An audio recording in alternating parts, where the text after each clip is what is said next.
प्रभु यीशु मसीह के मधुर नाम में एक बार फिर से आप सबका स्वागत है। और जब प्रभु यीशु मसीह का स्वर्गारोहण हो गया, बहुत सारे लोग प्रभु के पास आए और प्रभु यीशु मसीह को अपना उद्धारकर्ता के रूप में ग्रहण भी किया। लेकिन समस्याएं जो थी वो इंटरनली ये थी कि कई यहूदी भी प्रभु यीशु मसीह पर आ गए, कई शास्त्री, कई व्यवस्थापक जो है वे भी जो है प्रभु यीशु मसीह के पीछे आ गए। अब जब ये लोग आ गए प्रभु में, तो वो अपने पुराने नियम की वो व्यवस्थाओं को छोड़ नहीं पा रहे थे। जैसे सिनेगॉग में जाना, जैसे सबत, जैसे सर्कमसीजन, जैसे वो खाना नहीं खाना, जैसे उपवास, जैसे प्रार्थना, और ये जो चीजें हैं ये काफी हद तक चलती रही, काफी समय तक चलती रही। और देखें, चर्च बिल्डिंग जो है वो कम से कम 400 साल बाद आई है। 400 साल बाद, 400 साल तक जो है ये लोग घरों में, पेड़ों के नीचे, नदियों के किनारे, जहां जगह मिल जाती वहां प्रभु के लिए इकट्ठा होते, आराधना करते, और यही चर्च कहलाता था। लेकिन जैसा बाइबल बताती है कि जब प्रभु यीशु मसीह का स्वर्गारोहण हो गया तो सारे लोग जो हैं एक कमरे में, एक जगह पर एकत्रित थे। और जो है पहले अध्याय प्रेरितों के काम की पुस्तक में जो है, फिर जो है दूसरे अध्याय में भी, फिर तीसरे अध्याय में तीसरे पहर पतरस और यूहन्ना जो है मंदिर में जा रहे थे। और जो है बहुत सारे जो लोग थे, ये सन 70 तक ये चलता रहा, जब तक मंदिर भी था। फिर रोमी जो है राज्य पूरी रीति से आया और रोमी लोग ढूंढने लगे कौन यहूदी है, कौन यहूदी है, और वे ढूंढ करके इनको मारने लगे। यहूदी अपनी जान बचा करके भागे, और सारे भागे तो ऐसा भागे सारी दुनिया में फैल गए, सारी दुनिया में फैल गए। और जो है वो जो है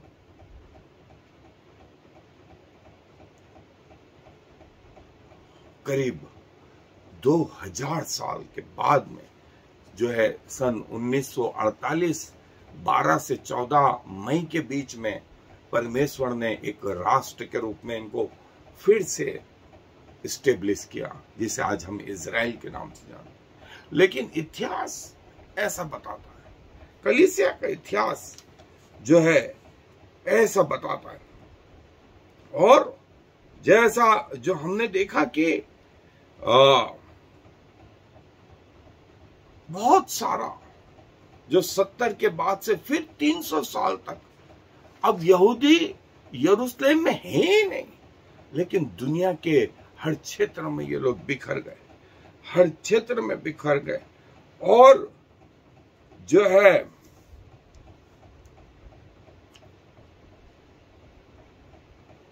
आराधना जो है प्रभु की करना इनको समझ में आने लगा, इनको समझ में आने लगा।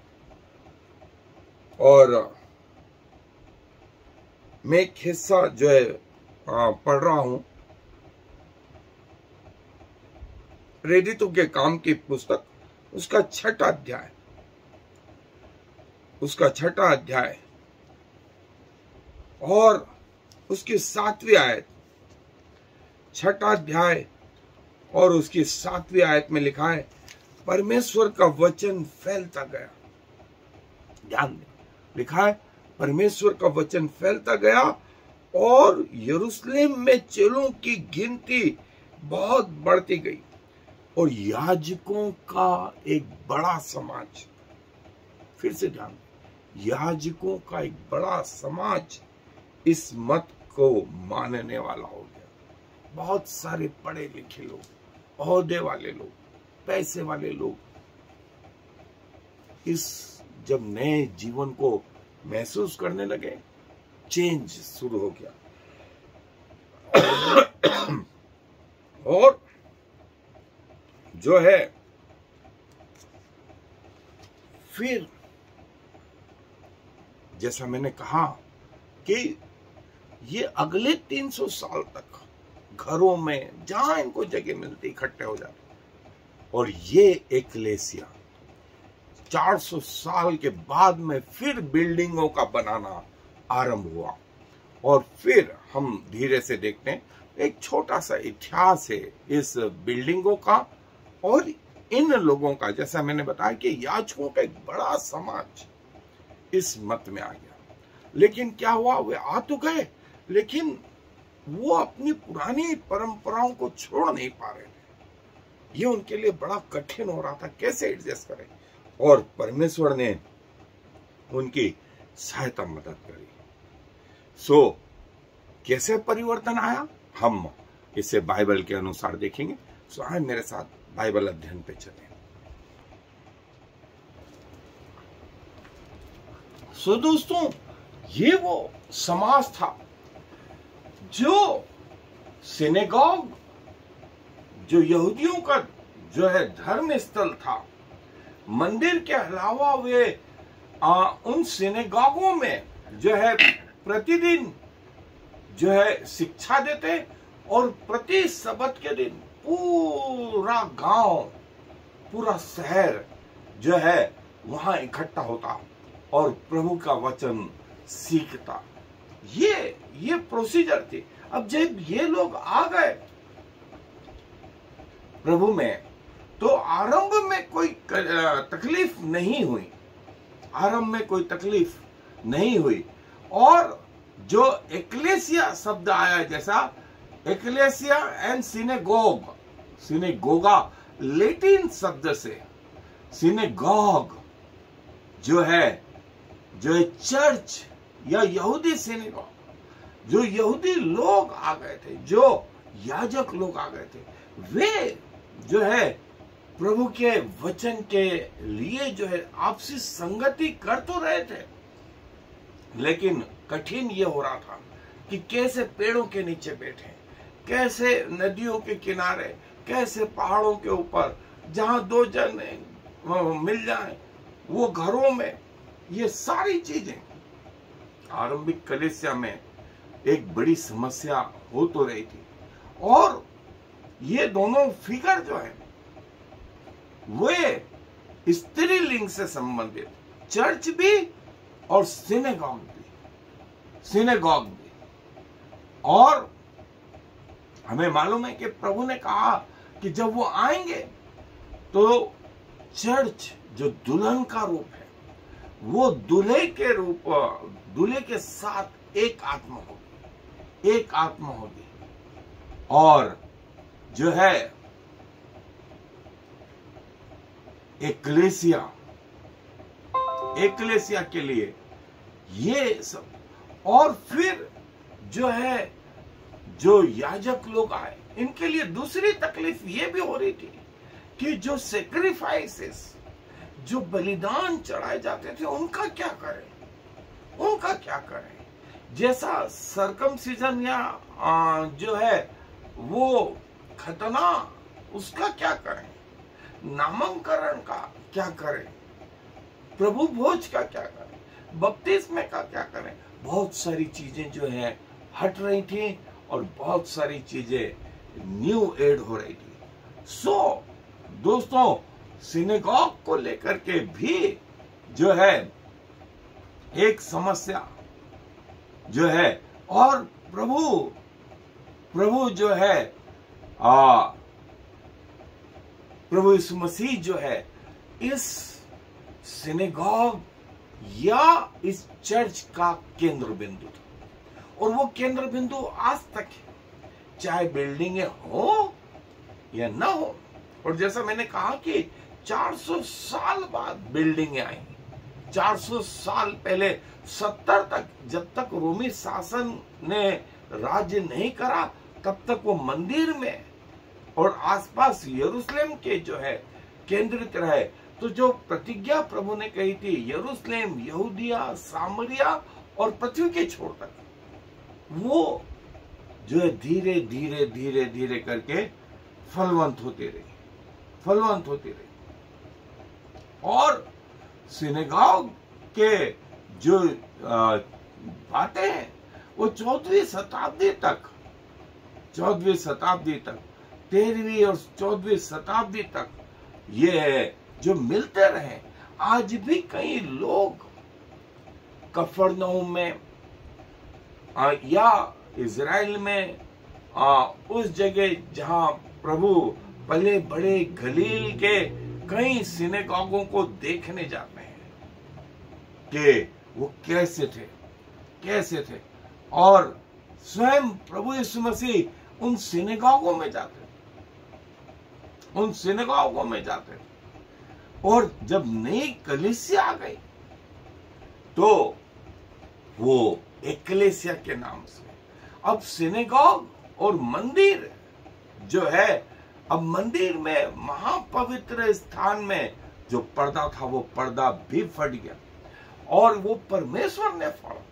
पवित्र स्थान से महापवित्र स्थान में जाना एक बहुत बड़ा सौभाग्य था, एक बहुत बड़ी रिस्क भी थी, लेकिन अब तो वो पर्दा ही फट गया। अब सीधे सीधे जो हैं लोग उस महापवित्र स्थान में पिता के पास पहुंच पाते हैं। और जो है पौलुस इस बात को आगे बोलता है कि हम मूसा के जैसे अपने मुंह पर कपड़ा नहीं बांध के रखते। मूसा के मुंह से जो तेज गिरता था वो कपड़े से वो रोकता था और वो कपड़ा एक प्रकार की रुकावट थी। वो कपड़ा आज की कलीसिया नहीं बांधती क्योंकि परमेश्वर पिता और पुत्रों का सीधा सीधा संबंध प्रभु यीशु मसीह ने स्टार्ट कर दिया।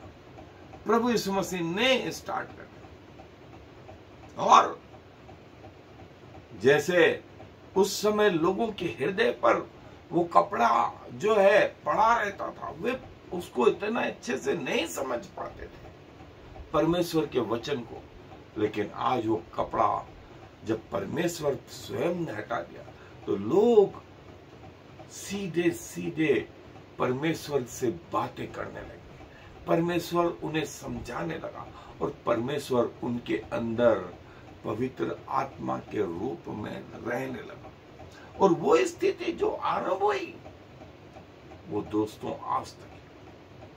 आज तक समय के हिसाब से वो धुंधली नहीं हुई, समय के हिसाब से वो इतनी इफेक्टिव हुई कि जो 11 जन थे, 11 चेले थे, वे 120, फिर 3000, फिर 5000 और हमने देखा याजकों का बड़ा समाज, राष्ट्र और एक राष्ट्र, 2 राष्ट्र, एक राजा, 2 राजा, कई पढ़े लिखे ओहदे वाले लोग, पैसे वाले लोग, ये सब जब इनको वास्तविकता में इनके पाप क्षमा हो रहे थे, वास्तविकता में मोक्ष मिल रहा था, रास्तों में जो है इसका प्रचार होता रहा और वो जो मोक्ष है ना वो आज भी मिल रहा है। इसीलिए दिन रात लोग इस कार्यों में जुटे कि जिस रोग से, मृत्यु के रोग से, मृत्यु का रोग आया था पाप के कारण, उससे प्रभु यीशु मसीह का लहू जो है मुझे छुड़ाता है, तो वो मेडिसिन के रूप में मैं ग्रहण करूं। सो लोगों ने आज तक वो ग्रहण कर रहे हैं और उन बीमारियों से बचते जा रहे। नतीजा हम देख रहे हैं सारी दुनिया में जो है समय के हिसाब से, और जो है ये वो जैसा मैंने बताया 13वीं शताब्दी, 14वीं शताब्दी, लेकिन जो है 4थी शताब्दी से जो है बिल्डिंगों का बनना आरंभ हो गया था, और लेकिन समय के हिसाब से मनुष्य के सोच में यह परिवर्तन आ गया कि आज बिल्डिंग लगता है चर्च है, जबकि वो बिल्डिंग है, लेकिन उसमें जो इकट्ठा होने वाले लोग हैं वो है एक्लेसिया, वो है एक्लेसिया। और प्रभु ये चाहता है कि हम इन बातों को समझें, क्योंकि जब प्रभु यीशु मसीह आएंगे तो बिल्डिंगें नहीं उठाई जाएंगी। प्रभु से हवा में जो है बिल्डिंगें नहीं, लेकिन जो वास्तविकता में जिसने प्रभु यीशु मसीह को अपने जीवन में उद्धारकर्ता के रूप में ग्रहण किया है, वे लोग उठाए जाएंगे। इन बादलों में प्रभु से मिले, उसके साथ युग युगान तक बने रहे। सो दोस्तों, हमें भी चाहिए कि हम इन बातों को जो है समझ पाए। और जैसा इतिहास बताया था 402 से 417, और फिर अर्ली क्रिश्चियन चर्च, और फिर इसके बाद से जो बिल्डिंगों का बनना शुरुआत हुई, सो वो धीरे धीरे करके आज 2000 साल बाद भी जो है बिल्डिंगों का बनना जारी है। लेकिन उसका महत्व इतना नहीं है, इनका महत्व इतना नहीं है जितना कि प्रभु यीशु मसीह को ग्रहण करना, जितना कि प्रभु यीशु मसीह को ग्रहण करना। और देखें, जहां प्रभु ने कहा कि 2 जन इकट्ठा होंगे, एक मन के होंगे, मैं उनके बीच में आ जाऊंगा। 2 जन 2000 नहीं, 200 नहीं, 20 नहीं, 2 जन एक मन। वो घर भी हो सकता है, वो ऑफिस भी हो सकता है, वो कहीं पर भी हो सकता है, और उनके बीच में प्रभु आ गए तो उससे बड़ा चर्च और क्या, उससे बड़ा चर्च और क्या। ये न्यू टेस्टामेंट का सिनेगॉग, न्यू टेस्टामेंट का सिनेगॉग, जैसे जो आज की चर्च कहा जाता है, जो घरों में इकट्ठा होता था, पुराने नियम में जो है ऐसा था। ये ऑर्गेनाइजेशन जहां पर कई जगह तो प्रतिदिन और कई जगह साप्ताहिक आराधनाएं, इनकी अपनी गवर्नमेंट में मतलब प्रेस्बिटर, डीकन्स और पुरनिये और प्रभु के लोग, और जो है प्रभु की आराधना। ये न्यू टेस्टामेंट सिनेगॉग।